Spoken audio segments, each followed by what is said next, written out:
Domingo passado nós encerramos a exposição do livro de Números, depois de 1 ano e 2 meses, e quase 50 sermões.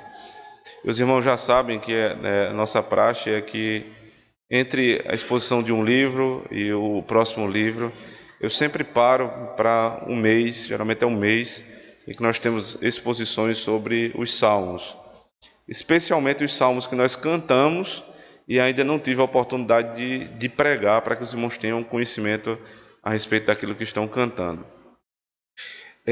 Esse salmo já faz um certo tempo que a gente canta, mas eu não tinha pregado ainda, tentando explicar aquilo que nós cantamos. Então nós vamos fazer isso hoje, abrindo a palavra de Deus no Salmo 23.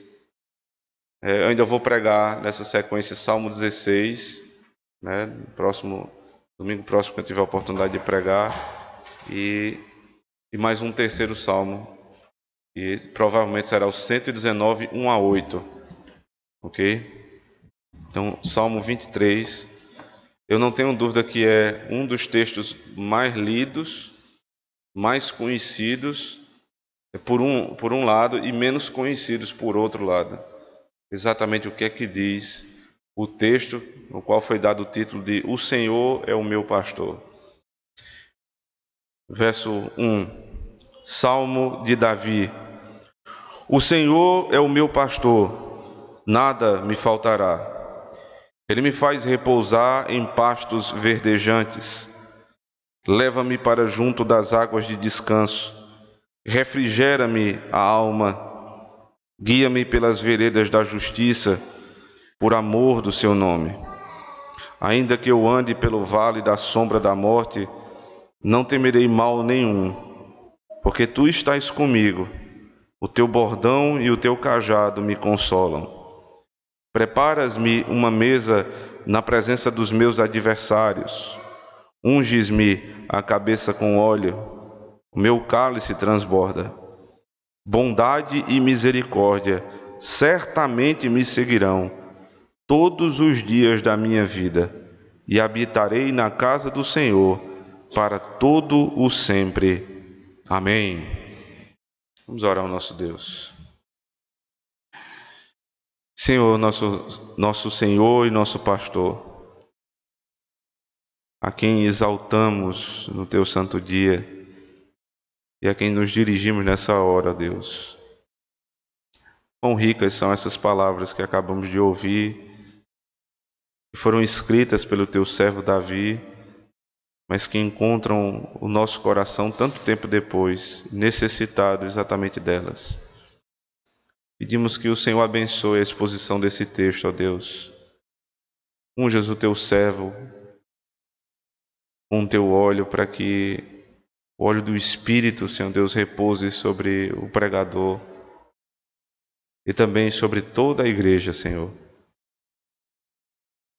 Ó Deus, nós te pedimos, aclara na nossa mente essas verdades. Aquece o coração do teu povo com o Evangelho de Cristo.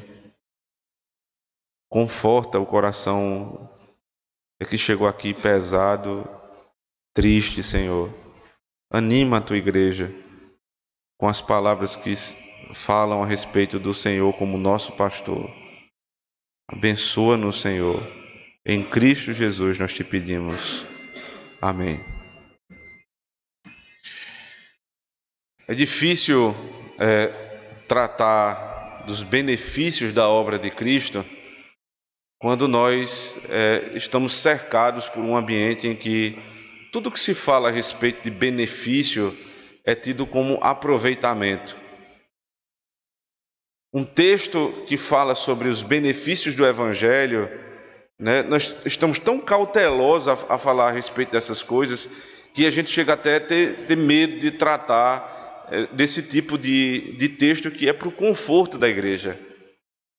Nós amamos tanto a pregação genuína do Evangelho e às vezes nos pautamos simplesmente em exortações, né, em chamado à santidade, à purificação, à retidão, uma vida diante do Senhor.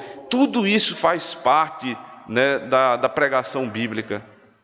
Mas a pregação bíblica que parte do texto da Escritura também deve nos ensinar a respeito dos benefícios que nós temos no Evangelho do Senhor Jesus Cristo. Eu digo isso porque esse é um texto que fala muito a respeito dos benefícios de Cristo, os benefícios da obra do Senhor Jesus Cristo. Ao contrário do que muito se pensa a respeito do saltério, as pessoas acham que o Salmo é um texto que ele está solto e, ao bel prazer do editor, ele foi sendo colocado aqui, Salmo 1, Salmo 2, Salmo 3, sem uma lógica, sem uma sequência. Mas não é bem assim que os salmos foram editados, né? Existe uma lógica, existe um propósito do editor em organizar os salmos como são. Então, por exemplo, por que o Salmo 1 é o Salmo 1? Por que o 5 não é o 1? Por que o 2 não é o 1? Porque o 1 é exatamente o salmo que é como que o título ou prefácio do saltério, que vai nos apresentar o bem-aventurado e o homem ímpio. O bem-aventurado que se submete à lei de Deus e ama a lei de Deus, e aquele que despreza a lei de Deus e vive nos conselhos dos ímpios. Porque esse é o pano de fundo do saltério. No Salmo 2 você tem a vitória daquele que se submete à lei de Deus, que consequentemente vai ser perseguido pelo mundo, no Salmo 2, mas vai ser vitorioso, porque ele é o rei que foi ungido pelo próprio Deus. E aquele que não se submete ao seu reinado, esse vai se ver com a ira do Senhor. Salmo 1 e Salmo 2. O Salmo 3 é como que o primeiro passo na vida depois da certeza da obra do Senhor Jesus Cristo.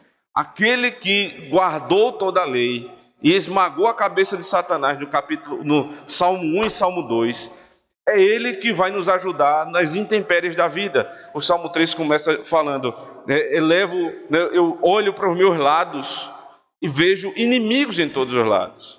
Tem se multiplicado o número dos meus inimigos, até o ponto em que o salmista diz, eu deito e durmo porque o Senhor me sustém.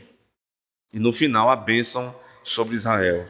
Quem é que sustém o salmista no Salmo 3? Aquele que guarda a lei no Salmo 1 e que vence Satanás no Salmo 2. Logo, ele é o que acompanha o crente no Salmo 3. Você entende que há uma organização do saltério e uma lógica para que você entenda qual o propósito do editor em usar cada salmo na posição que está. E isso acontece também nos 3 salmos que estão aqui. O anterior ao Salmo 23 e o posterior. Com sua Bíblia aberta, veja que o Salmo 22, e o saltério é recheado de profecias messiânicas, mas o Salmo 22 é tão claro a respeito da obra e da morte de Cristo, que ele é citado pelo próprio Cristo na hora da morte. Então veja, como é que começa o Salmo 22? Deus meu, por que me desamparastes? Porque se acham longe da minha salvação as palavras de meu bramido. Deus meu, clamo de dia e não me respondes, também de noite, porém, não tenho sossego. Contudo, tu és santo, entronizado entre os louvores de Israel. O primeiro versículo desse salmo são as palavras que Cristo diz no auge da sua angústia na cruz do Calvário.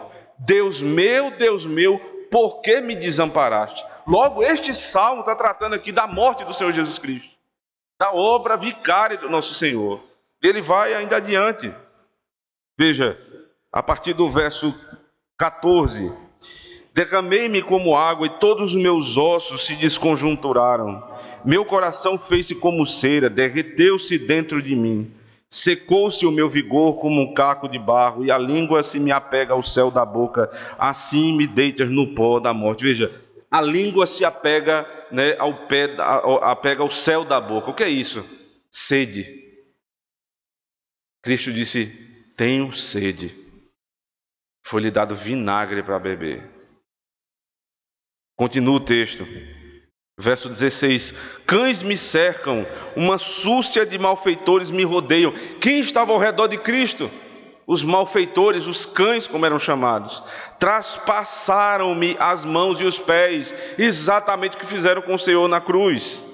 Posso contar todos os meus ossos, eles me estão olhando e encarando em mim. Repartem entre si as minhas vestes, e sobre a minha túnica deitam sortes. Veja, não só os inimigos que estão observando, mas eles sentindo a dor tão grande que Cristo sentiu na cruz do Calvário, que ele sentia cada osso dele. Para quem já teve aqui algum tipo de problema nos ossos, parece que você sente o osso. Problema de coluna, você sente cada osso da coluna. Cristo sentia todos os ossos do corpo. Tamanha era a dor dele. Enquanto isso, ou antes disso um pouco, as vestes dele foram repartidas entre os romanos. Cada um pegou a túnica de Cristo, zombando da cara dele, como se não fosse o rei. Verso 19: Tu, porém, Senhor, não te afastes de mim, força minha, apressa-te em socorrer-me, livra a minha alma da espada e das presas do cão a minha vida. Essa é a oração de Cristo no Getsemane. Senhor, se possível, passa de mim este cálice.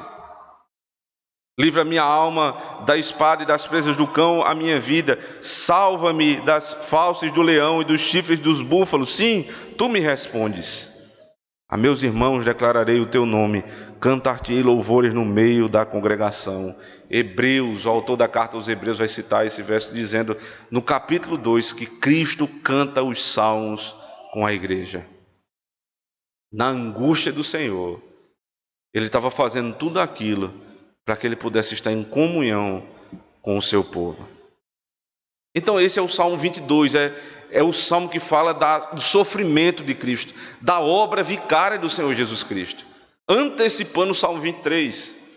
O que é que fala então o Salmo 24? Que dentro do posicionamento do editor tem uma função. Veja, ao Senhor pertence a terra, tudo que nela se contém, o mundo e os que nele habitam. Fundou ele sobre os mares e sobre as correntes a estabeleceu. Quem subirá ao monte do Senhor? Quem há de permanecer no seu santo lugar? Ele está dizendo agora, quem vai entrar no descanso? Quem tem a capacidade de viver na presença do Senhor? Ele responde, verso 4, o que é limpo de mãos e puro de coração, que não entrega a sua alma à falsidade, nem jura dolosamente. Este obterá do Senhor a bênção e a justiça do Deus da tua salvação. Veja que ele fala de uma pessoa. Quem vai entrar é um indivíduo que vai entrar. Quem é esse indivíduo? O que guarda a lei do Senhor. Ele diz, o que é limpo de mãos e puro de coração. Esse é o que vai adentrar no descanso de Deus. O texto ainda segue, verso 7 do Salmo 24. Levantai, ó portas, as vossas cabeças, levantai-vos, ó portais eternos, para que entre o Rei da Glória. Quem é o Rei da Glória? O Senhor forte e poderoso, o Senhor poderoso nas batalhas. Levantai, ó portas, as vossas cabeças, levantai-vos, ó portais eternos, para que entre o Rei da Glória. Quem é esse Rei da Glória? O Senhor dos Exércitos, Ele é o Rei da Glória.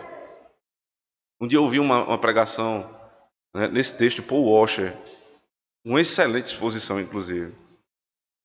E ele dizia que aqui é como que os soldados eles estivessem na fortaleza de Deus, em cima daqueles muros, e eles vissem chegando um homem de guerra, e atrás do homem de guerra era muito comum chegar consigo ele, o seu exército, e puxando atrás os inimigos, todos derrotados, amarrados e derrotados. Então ele é chamado Rei da Glória, porque esse é um rei glorioso, vitorioso, ele está vindo da batalha. Então ele vai entrar nos portais eternos. Um anjo pergunta ao outro anjo, quem é esse homem? Eles dizem, abram as portas eternas para que entrem o Rei da Glória. O Senhor forte e poderoso, Cristo está entrando no descanso eterno, com todos os seus inimigos colocados por estrado dos seus pés. Como é que ele alcançou isso? Quando na cruz do Calvário, pela sua morte, ele esmagou a cabeça da serpente. Salmo 22, a morte do Senhor Jesus Cristo. Salmo 24, ressurreição e entrada no descanso. Então, o que é que existe entre a morte de Cristo e a vitória de Cristo ali na cruz do Calvário e a entrada no descanso? Existe este tempo que vivemos, o tempo em que a igreja está na terra, peregrinando como em números e precisa do auxílio do seu Senhor. Entre a morte e a ressurreição e a segunda vinda e o adentrar as mansões celestiais, o povo de Deus continua nesse mundo e precisa ser guardado. É por isso que o Salmo 23 está aqui. Então agora eu posso falar a respeito dos benefícios do Evangelho sem nenhum tipo de constrangimento. Muito embora, né, nós estejamos num contexto de teologia da prosperidade, de confissão positiva e desse tipo de heresia, nós podemos sim falar a respeito dos benefícios do Evangelho com base na obra de Cristo. O que Cristo prometeu para o seu povo enquanto ainda está nessa terra. Porque nós vamos nos identificar com um homem que escreveu esse texto. O Salmo 22, o Salmo 23 e o Salmo 24. Davi. A primeira parte do Saltério, o primeiro livro, os primeiros 40 salmos foram escritos por ele. Mais de 70 ao todo, mas os 40 primeiros. E ele agora está falando a respeito da sua caminhada na fé. Quais são os benefícios que Davi teve no meio das tribulações, porque confiava no Senhor Jesus Cristo. Para isso, né, o Saltério ele tem pelo menos duas características, na poesia hebraica, duas características marcantes: paralelismo e imagem. O paralelismo são informações que são colocadas em paralelo, muitas vezes repetidas para dar ênfase, para enfatizar uma verdade. Mas o que é mais forte aqui, nesse Salmo 23, não é o paralelismo, mas sim as imagens. E são pelo menos duas. Do verso 1 até o versículo 4, a imagem do pastor. O texto foi dado como título: o Senhor é o bom pastor. Mas não é só a única figura do Salmo 23. Deus é o nosso pastor, mas também Ele é o rei, que também é nosso amigo. Um rei amigo e um pastor bondoso. Essas são as duas imagens do Saltério. O Salmo 23 tem um lugar especial na minha vida, irmãos, porque durante o seminário foi um texto que eu realmente meditei muito nesse salmo. Foi uma das minhas primeiras exegeses feitas no texto hebraico. Eu tinha intimidade muito grande. Eu fui rever esse texto essa semana, né, e rever tanto no original quanto em português, e lembrar de muita coisa que a gente passa há um tempo, e um texto que lhe acompanha na vida. Então tem muitas verdades aqui que são verdades da caminhada do cristão. E quanto mais você se identifica com textos assim, mais verdades são produzidas a respeito da nossa prática. Os benefícios do Evangelho que são alcançados pela obra de Cristo. O primeiro benefício é o relacionamento. Veja, o texto diz assim: o Senhor é o meu pastor, nada me faltará. A primeira parte desse verso, a primeira linha do verso é: o Senhor é o meu pastor. Isso é a teologia do texto. Porque veja, como está carregado de verdade esse texto. Quem é meu pastor? O meu Senhor. Mas aqui não é Senhor só no sentido de senhorio, de ter poder, de mandar, de ser autoridade sobre a nossa vida. Mas Ele é Senhor. Veja como é que está escrito na sua Bíblia. Todas as letras estão em maiúsculo, tudo em caixa alta. Porque aqui é o mesmo Deus que foi apresentado a Moisés em Êxodo capítulo 3. É o Deus da aliança, o Yahvé. Aqui está sendo apresentado o Deus que tem um pacto com o seu povo. Então, o Senhor de Davi não é qualquer Senhor. É o Senhor, Deus de Abraão, Isaque e Jacó.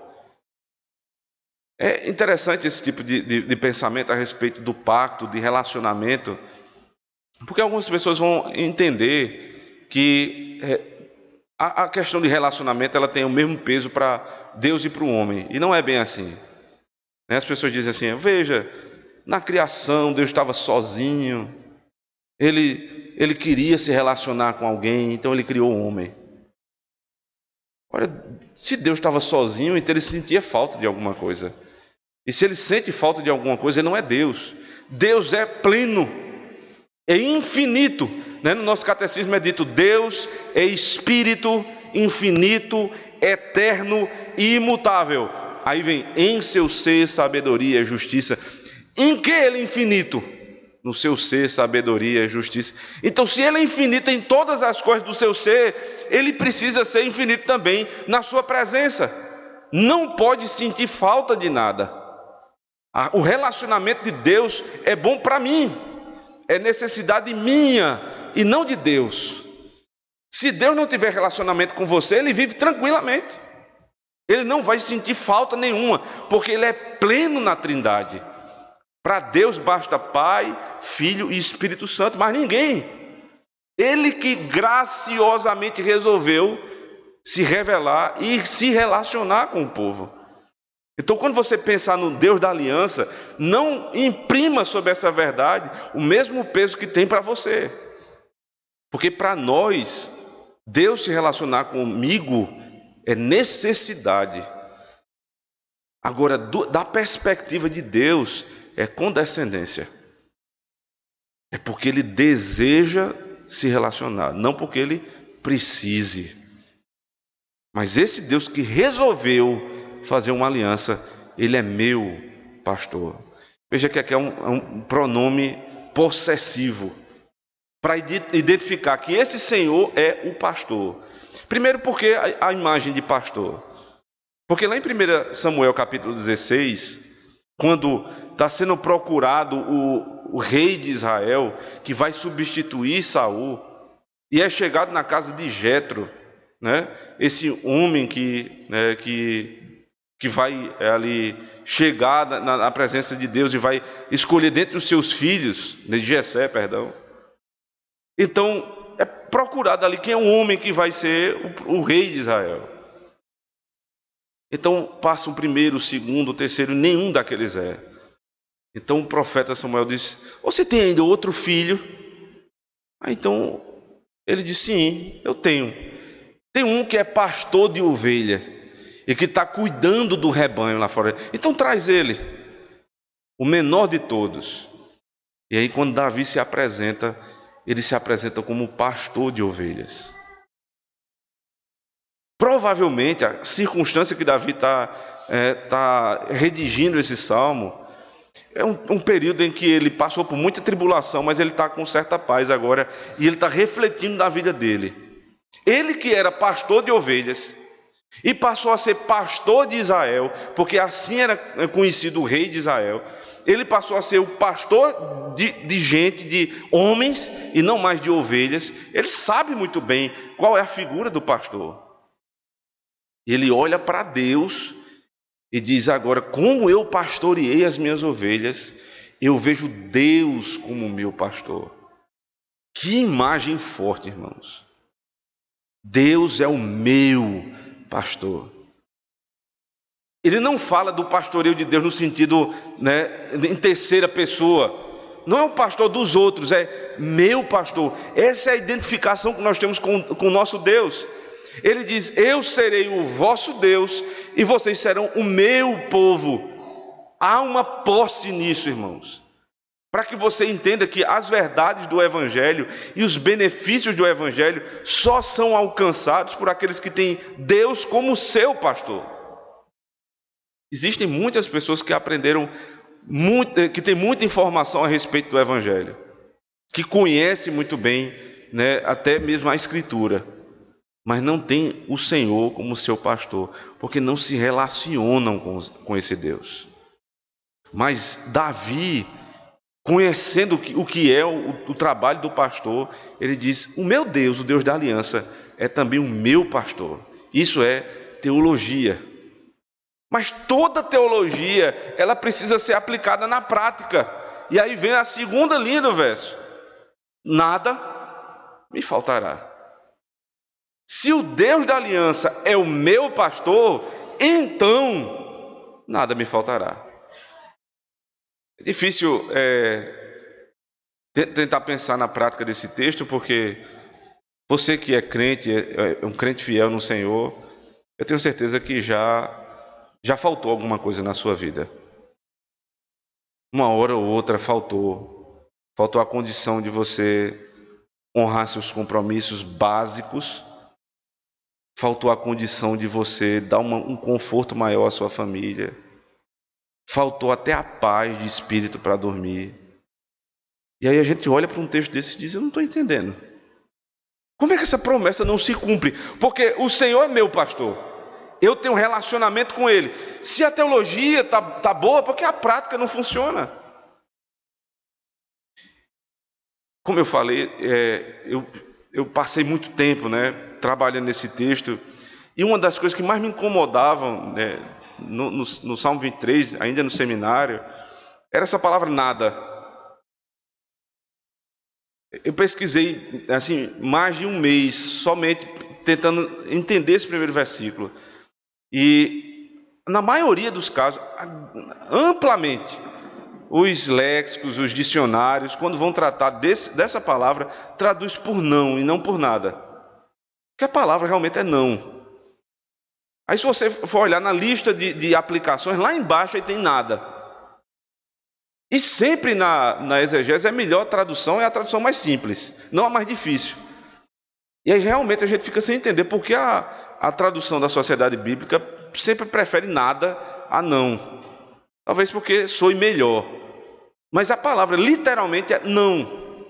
Ele convida a ler novamente agora com esta tradução: o Senhor é meu pastor, não me faltará. Você percebe que é um detalhe, mas o detalhe muda tudo. Porque se não é nada, é não, o que não me faltará? Não me faltará, ou Ele não me faltará. Agora não são mais as coisas que me faltam, agora é Ele que não me falta, e disso eu provo. Todos que estão em pacto com o Senhor provam exatamente dessa verdade. Tudo pode faltar, menos Deus. Você pode sentir falta de qualquer coisa nesse mundo, menos de Deus. Porque para isso, ele sentiu falta. Voltando para o Salmo 22, verso 1. Deus meu, por que me desamparaste? Lembre que Salmo 23 são os benefícios do Evangelho. Para se alcançar os benefícios do Evangelho, alguém teve que cumprir a lei desse Evangelho, sofrer todas as dores da maldição do pacto. E uma delas foi quando Cristo, na cruz do Calvário, teve que gritar dizendo: Deus meu, por que tu me desamparaste? Ou seja, porque o Senhor me falta. Então qual é o motivo de Cristo ter que ter dito isso? Porque naquele momento, na cruz do Calvário, quando todos os nossos pecados foram lançados sobre Ele que eternamente esteve em paz com o seu Pai, que viveu na companhia do seu Pai, por um instante na cruz do Calvário ele esteve só, porque Deus não pode estar onde o pecado habita. E ainda, o pecado não era de Cristo, mas foi imputado sobre ele. Então naquele momento, o Deus Pai se afastou do seu Filho. E ele se sentiu pela primeira vez e única vez em toda a eternidade sozinho. Porque ele esteve só. Você não vai se sentir só. Porque se você se sentir só, isso for uma verdade, então Cristo não pagou todo o preço na cruz do Calvário. Os crentes podem até se sentir solitários, mas isso é um sentimento enganoso.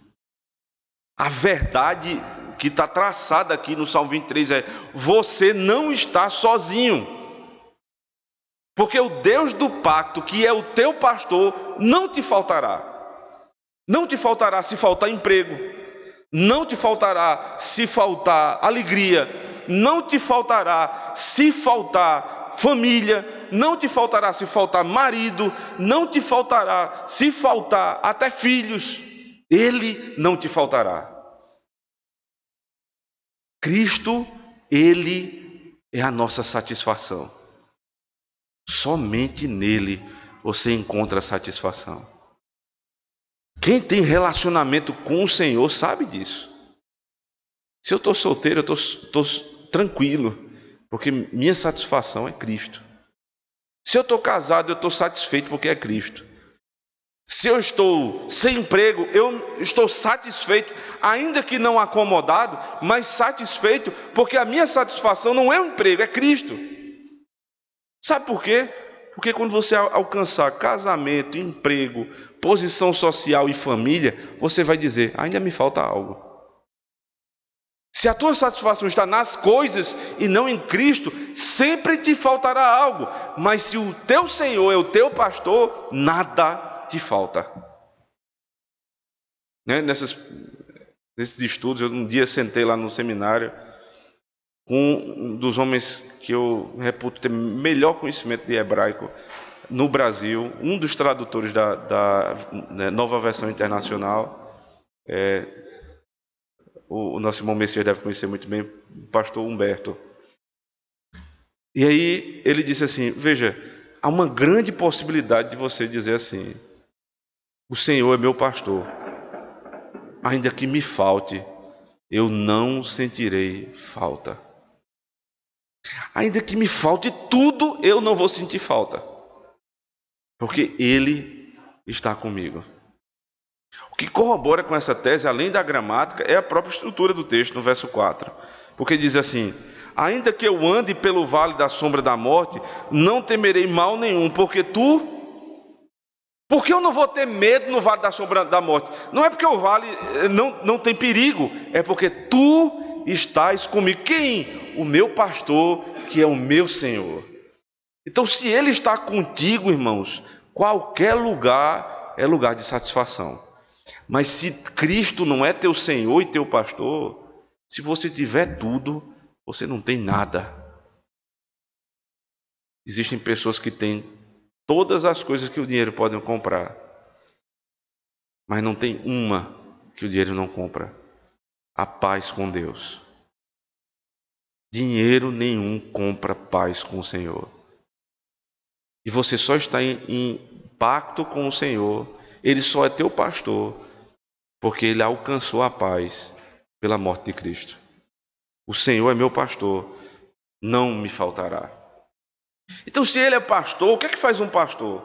Quais são as atribuições, os benefícios que uma ovelha tem diante de um pastor? Ele vai começar a citar agora, verso 2.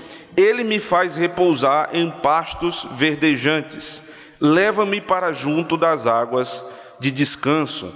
Então você tem teologia e prática, e agora as implicações dessa prática de Cristo como seu pastor. Em primeiro lugar, o bom pastor nos dá provisão. Ele é o que provê para a minha casa. Lembrando das imagens que são muito fortes no Salmo, né? Então a primeira imagem é um pastor. Mas se tem pastor é porque tem um rebanho. E agora esse pastor está levando um rebanho, né, para comer e beber. Veja só, lembre que aqui não é um lugar, a geografia de Israel não é um lugar próximo, por exemplo, ao sul do Brasil, onde a água é abundante, onde tem muita chuva, onde é frio. Não. O Oriente Próximo, ele é árido, tal qual o Alto Sertão da Paraíba, muito mais inclusive, muita pedra, pouca água e pasto verdejante quase nenhum. Então o que é que um pastor precisa fazer para alimentar as ovelhas? Ele precisa caminhar muito até um lugar que elas possam comer. Então esse pastor é ele que provê. Veja, todos os verbos aqui estão ligados à ação do pastor, não da ovelha.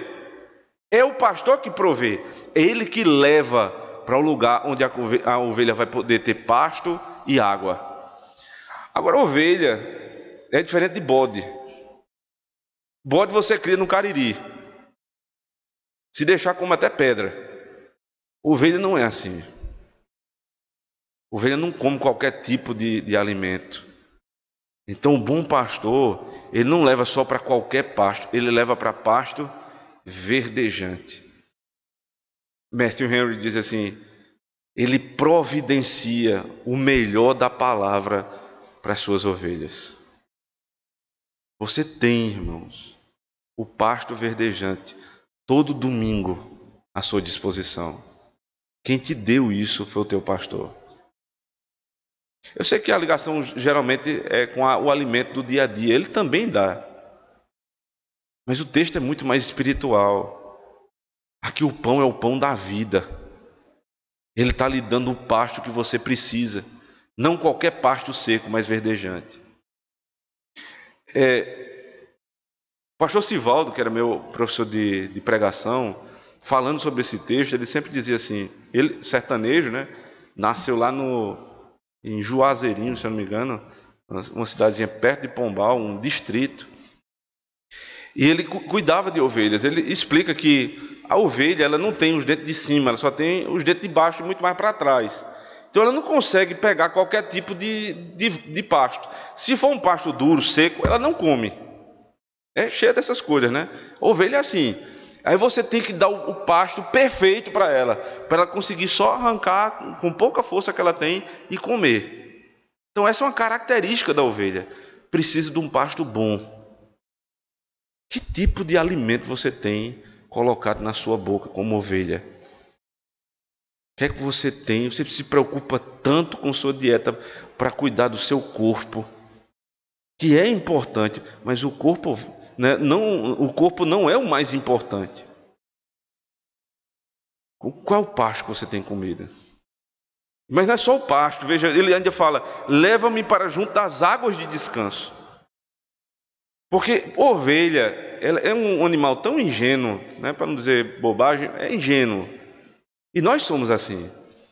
Se você bota uma ovelha para tomar água num rio forte, ela é tão ingênua, não tem noção que ela vai começar a entrar no rio e acaba sendo levada pela correnteza. Não sabe lidar com os perigos da vida.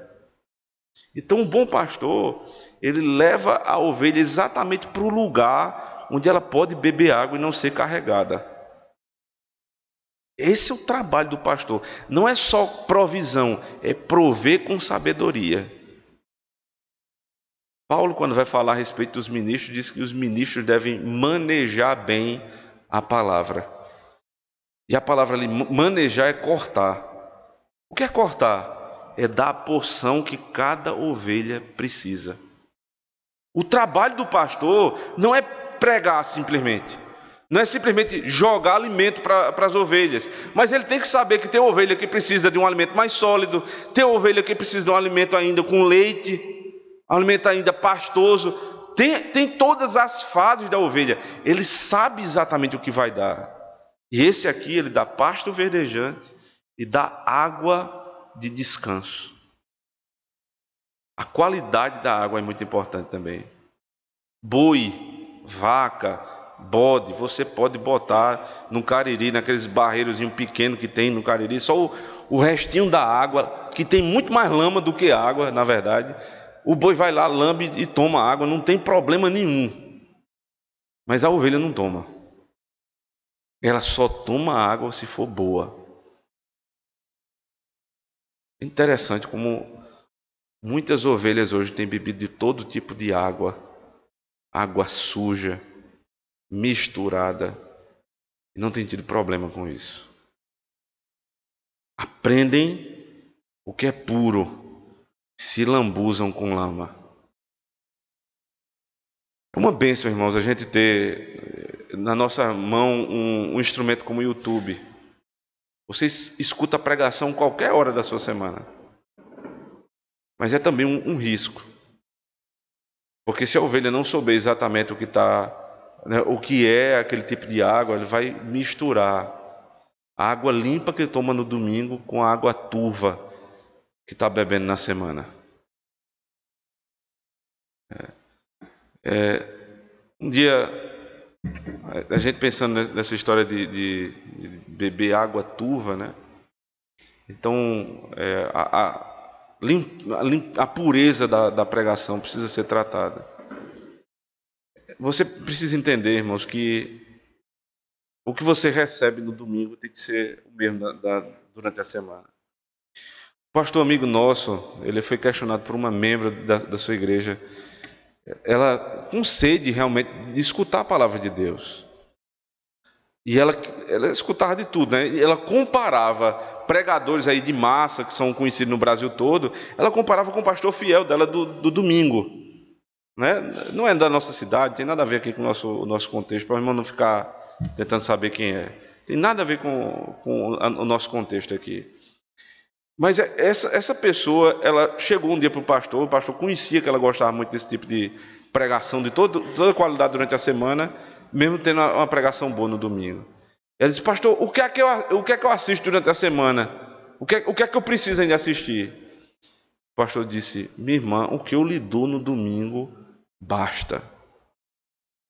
Volte para casa, leia a palavra de Deus, né?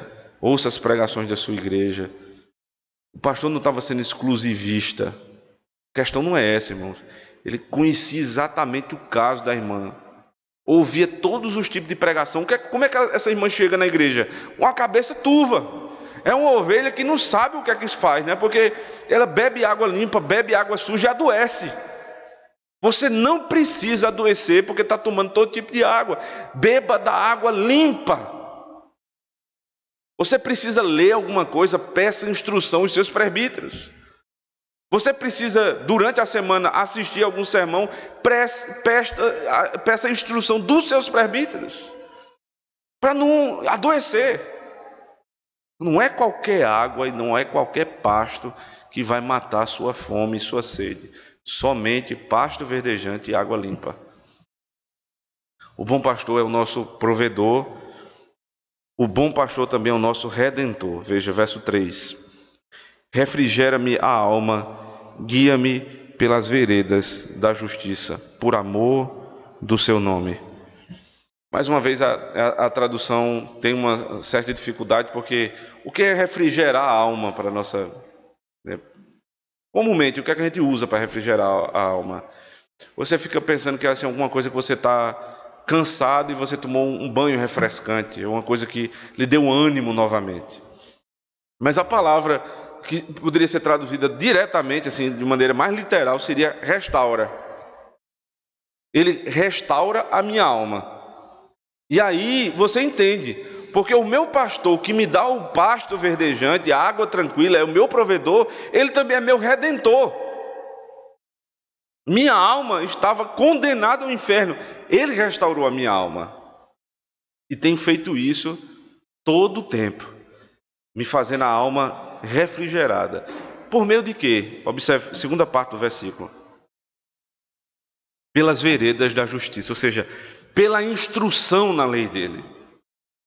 É na instrução da lei de Deus que nós alcançamos a restauração da alma.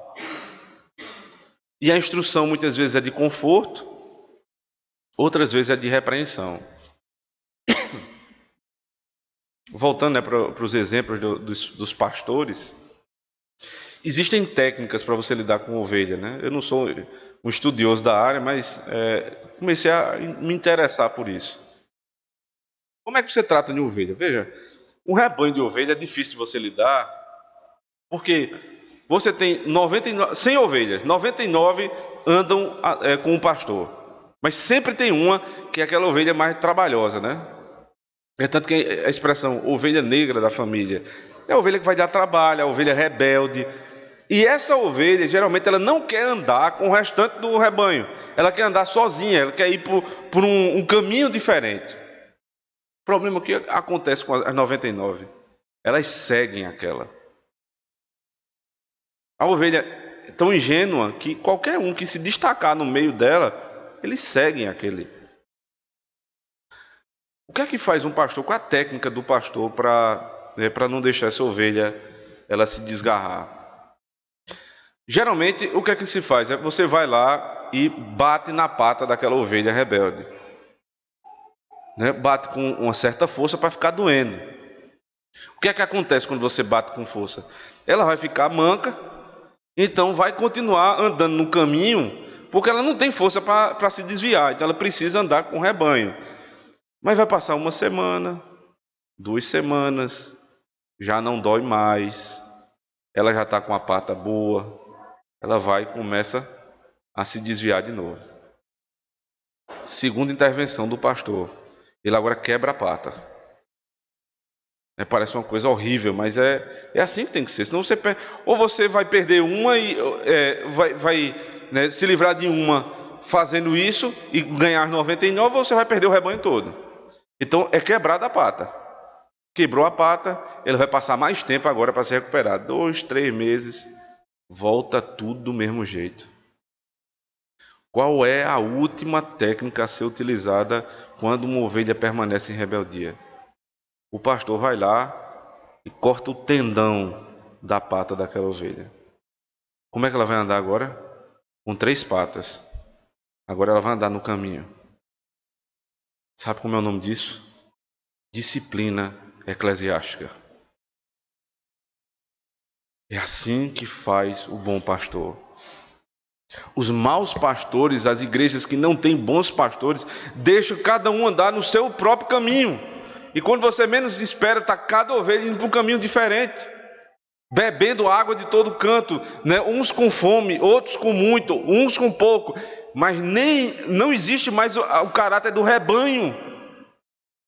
Se uma ovelha se desviar, os pastores precisam, se necessário, cortar até a pata, para que ela não se desvie. E se essa ovelha com 3 patas ainda quiser se desviar, ela vai ser sacrificada, porque o bom pastor é o que cuida das 99, fazendo com que aquela uma que é rebelde seja disciplinada para o bem do rebanho. Isso é restauração da alma. Não é só porque ele provê o que eu preciso, no sentido de que dá tudo que eu quero, mas é porque ele me dá inclusive disciplina. Em terceiro lugar, o Senhor, ele nos protege. Nosso pastor é o nosso provedor, é o nosso redentor e a nossa proteção. Verso 4.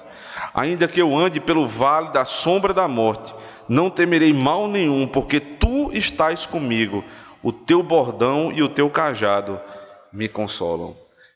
Mais uma vez o uso aqui do relevo e da geografia de Israel. Você não tem muitas planícies em Israel, você tem algumas planícies, muitas depressões e montanhas. Por isso que vez por outra você vê no Salmo, eleva meus olhos para os montes. Ele está lembrando dos montes de Israel. Aqui é um vale, não é um monte, né? É o despenhadeiro. Então, quando o pastor estava carregando o rebanho de um lado para o outro, ele tinha que passar por situações muito difíceis. E uma dessas situações extremamente difíceis era passar com o rebanho por um vale. Porque se você tem uma ovelha que é rebelde, ou se você tem um animal que vai contigo, que dá trabalho, a chance dele cair no despenhadeiro daquilo é muito grande. E a ovelha tinha medo de andar por esses lugares. O vale, ele é tratado como vale da sombra. A palavra sombra tem a ver com trevas, né? Porque como você está num vale, então as montanhas estão fechando a luz, você está num lugar de sombra. Então, nesses lugares em Israel, era comum que você tivesse lobo, né? Tivesse ladrão, pessoas que queriam fazer o mal quando o rebanho passava por aquele lugar. E a ovelha só tinha um motivo para não ficar com medo, para não temer a morte, pela companhia que ela tinha. O meu pastor está comigo. O que é que ele traz na mão? Veja, não é um pastor desarmado, né? Para os pastores desarmamentistas estão numa situação complicada agora, porque esse pastor ele vem com um bordão e com um cajado na mão. Se ele tivesse outro instrumento, um fuzil, uma pistola, ele estava também, não tenha dúvida disso. Para quê? Para proteger o rebanho. O que é a vara? Veja, a vara que pode ser usada no verso anterior para nossa disciplina, agora ela não está sendo usada para nossa disciplina, mas para afugentar o lobo. Vai bater no lobo. Se vier ladrão, se vier lobo, se vier heresia, se vierem os falsos profetas, o pastor precisa estar armado com a palavra de Deus para bater naqueles que ameaçam o rebanho, defendendo o rebanho. Ele é o nosso protetor. Mas tem, além do bordão ou da vara, tem outro instrumento que é o cajado. A vara é reta, né, com uma bola na ponta, que é para poder bater e doer de verdade. E o cajado, a ponta do cajado é curva. Para quê? Se uma ovelha se desvia e cai no buraco, então o pastor tinha um cajado, fazia descer o cajado, pegava por debaixo da ovelha e tirava a ovelha do buraco. Ele é o nosso protetor contra os inimigos externos, e Ele é nosso protetor também contra os riscos da própria caminhada. Se eu cair, Ele me levanta. Se você sai desse rebanho, como é que o pastor vai cuidar de você? Mas se você fica no rebanho, então você está protegido dos inimigos e até dos próprios riscos da caminhada. Ele é o nosso pastor porque Ele provê, porque Ele redime e porque Ele protege. Encerrada a primeira imagem. Qual é a segunda imagem do Salmo? Verso 5. Preparas-me uma mesa na presença dos meus adversários. Unges-me a cabeça com óleo, o meu cálice transborda. Bondade e misericórdia certamente me seguirão todos os dias da minha vida, e habitarei na casa do Senhor para todo o sempre. É claro que a imagem aqui já não é mais do pastor, ele mudou. Agora é um grande anfitrião, é como um rei que está abrindo o seu palácio para receber os oficiais que vieram da luta. Então esse rei, ele está abrindo como um amigo a sua casa. Qual é a indicação disso? Ele prepara uma mesa. Especialmente na cultura de Israel dentro do que a Escritura nos ensina, sentar à mesa com alguém é uma coisa de muita intimidade. Você só senta na mesa com quem você conhece. A igreja vai crescendo, você tem muitas pessoas que você conhece na igreja, num sentido, mas que você não chama para a sua casa porque você não tem intimidade ainda. E outras que você abre as portas da sua casa porque você já tem intimidade. Estas sentam à mesa contigo. Então esse rei, ele ama tanto esses que estão chegando da batalha, que ele prepara uma mesa. Ele é um grande anfitrião que vai dar um banquete para os seus amigos. Por isso que ele diz: prepara-me uma mesa na presença dos meus adversários. O que é isso? Os adversários estão todos ali, né? De um lado da mesa, os amigos do rei, do outro lado, os adversários todos presos e humilhados. E você está comendo aqui com o rei, se regozijando com ele. Isso é o símbolo de vitória. O nosso pastor, que foi apresentado na primeira parte do Salmo, ele é rei. Ele é vitorioso. Por que ele é vitorioso? Pela própria linguagem dos Salmos. A luta, a vitória é a linguagem do saltério, é a linguagem militar dos Salmos. O nosso Redentor, o nosso protetor e provedor, ele também é rei. E ele nos chama para uma mesa. Primeira parte do culto, Cristo está sendo anunciado como o teu Senhor e bom pastor. Ele depois vai te chamar para uma mesa, para você sentar com Ele diante dos nossos inimigos. Por que nós temos a mesa do Senhor para nos assentar? Porque todos os nossos inimigos já foram vencidos na cruz do Calvário. Então Ele vai repartir o pão e o cálice com o seu povo. Então por que todos também não podem participar dessa mesa? Porque nem todos venceram com Cristo e têm relacionamento com Ele, mas os que têm sentam à mesa. O que é posto a essa mesa? Veja: unges-me a cabeça com óleo, o meu cálice transborda. A ideia de ungir com óleo é estranha para a gente, né? Porque você imagine, alguém é convidado para uma festa, aí ele, né, é derramado óleo sobre ele e fica aquela coisa bem brilhante, né? Para não dizer outras coisas, mas brilhante, pelo menos isso.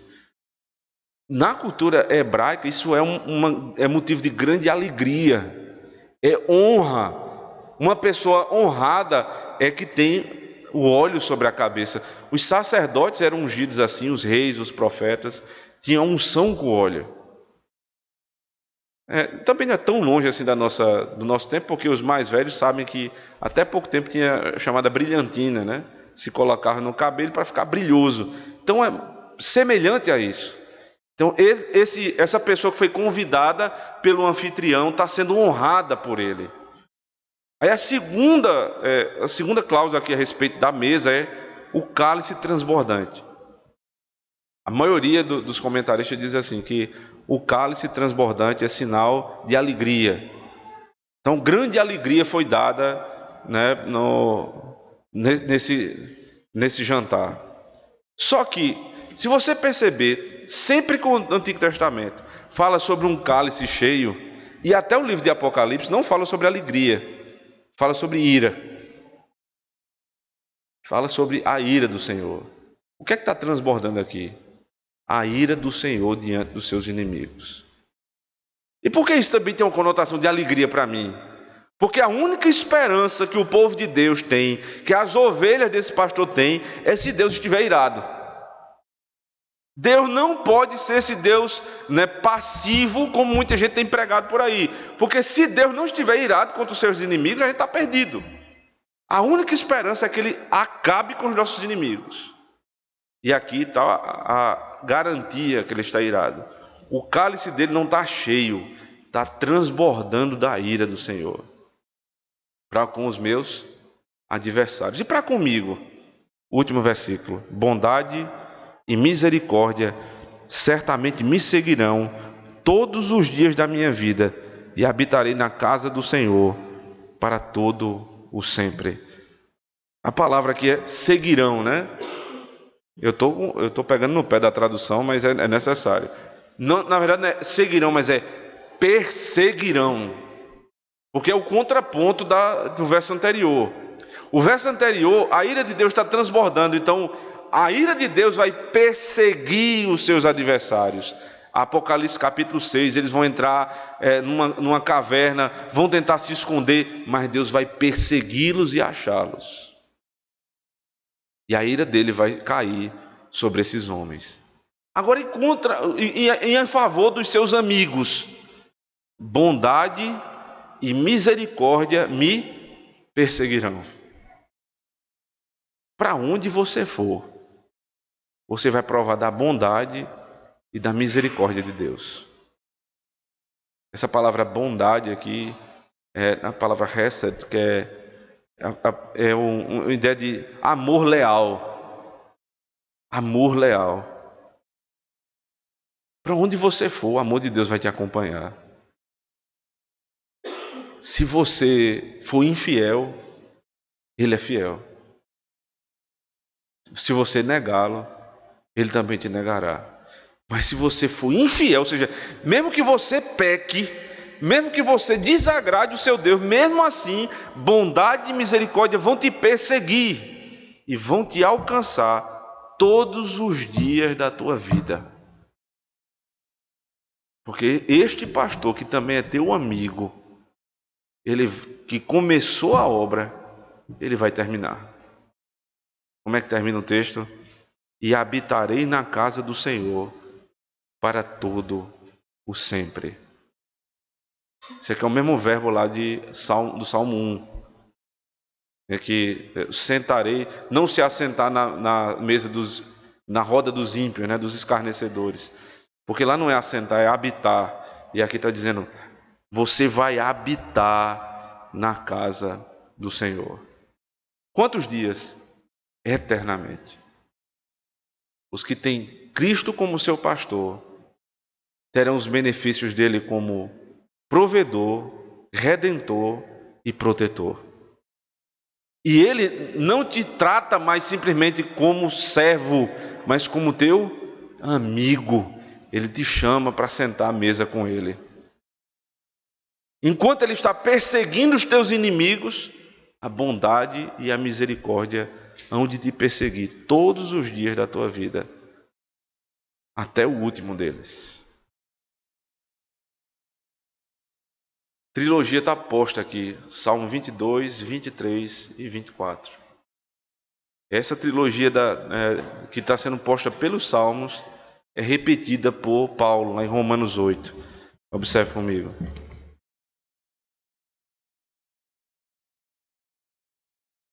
A partir do verso 31. Que diremos, pois, à vista dessas coisas?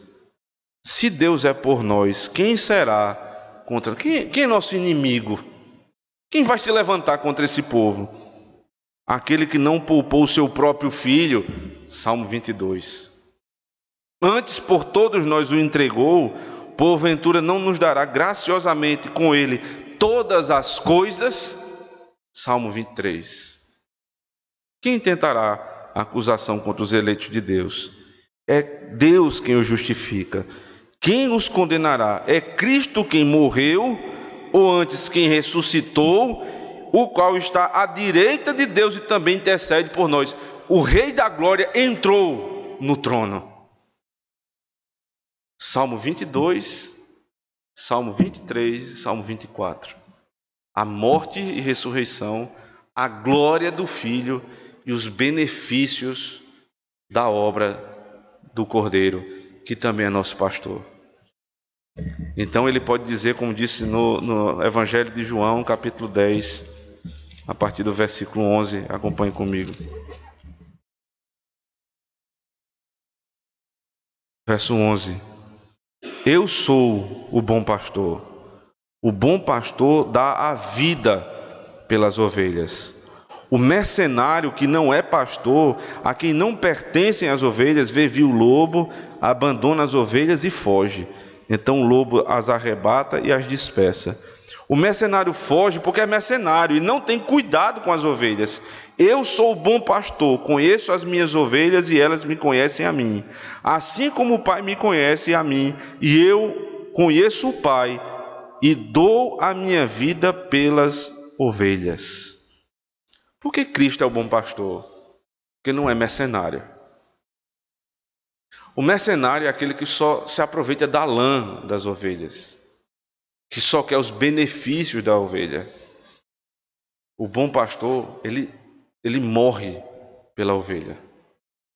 A ovelha sustenta a casa dele, mas ele não quer matar a ovelha. Ele quer o bem da ovelha. Esse é o nosso Senhor. Ele não tem nada para tirar de você, mas Ele deu a vida por tua causa.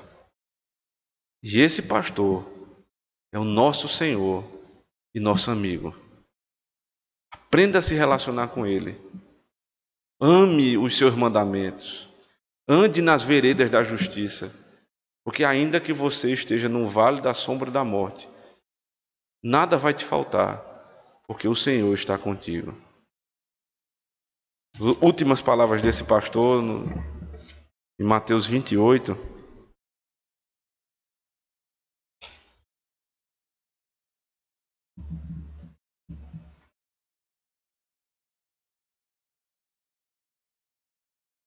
Verso 18 diz assim: Jesus, aproximando-se, falou-lhes, dizendo: Toda a autoridade me foi dada no céu e na terra. Ide, portanto, fazer discípulos de todas as nações, batizando-os em nome do Pai, do Filho e do Espírito Santo, ensinando-os a guardar todas as coisas que vos tenho ordenado. E eis que eu estou convosco todos os dias, até a consumação do século. Ele disse: eu habitarei com o meu povo todos os dias, até a consumação dos séculos. E quando houver a consumação dos séculos, o Salmo 24 vai se cumprir completamente. Porque nós também, em Cristo, entraremos no trono da graça com o nosso Rei, que é o Rei da Glória e o pastor desse rebanho. Que o Senhor nos abençoe, irmãos. Amém. Vamos ficar de pé.